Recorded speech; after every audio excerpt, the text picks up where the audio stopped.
Well, it isn't money problems facing the country's most successful racehorse owner. Right. The problem tonight is he's no longer allowed to race his horses at Dauphin County's Penn National racetrack.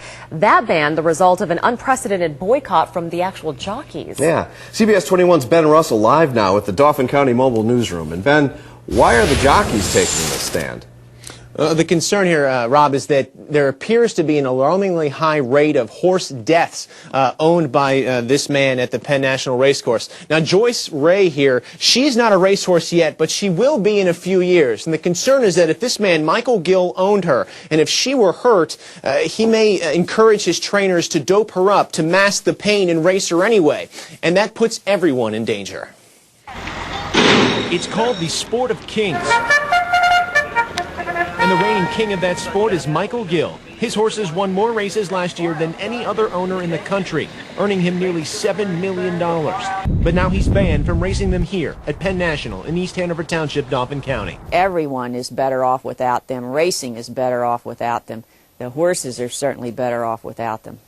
I mean, they need to go. It's a shame they were ever here in the first place. Stephanie Tate has trained and bred horses for decades to race at Penn National. But the reason I want to speak is because the horses don't have a voice, and it's a shame what's being done to them by this unscrupulous owner.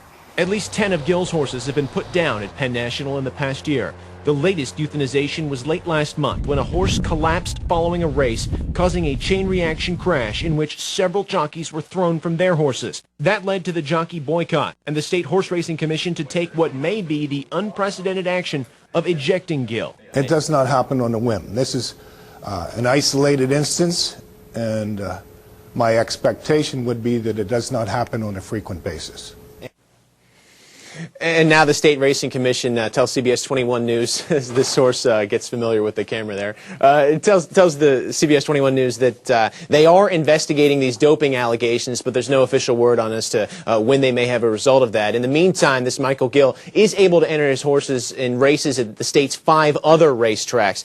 Now, CBS 21 News did try to contact Mr. Gill. He lives in New Hampshire. He does have a horse stable, though, in Oxford, Pennsylvania. Its phone number is now disconnected, but he did tell the Associated Press that this ban and this jockey boycott is simply based upon jealousy. He says his horses are not becoming hurt by his own actions, that it's actually the fault of the racetrack. And he says actually as a result of this whole situation, he's actually going to get out of the racing business entirely. Live at the Dauphin County Mobile Newsroom, Ben Russell, CBS 21 News. All right, Ben, thanks. Give that horse an apple for us or something. Well, this is not Michael Gill's first racing trouble. In 1995, he was banned from racing in New Hampshire for injecting a horse with a then-banned performance-enhancing substance. And racing officials in both New York and Delaware have either partially or fully banned Gill since then amid similar allegations.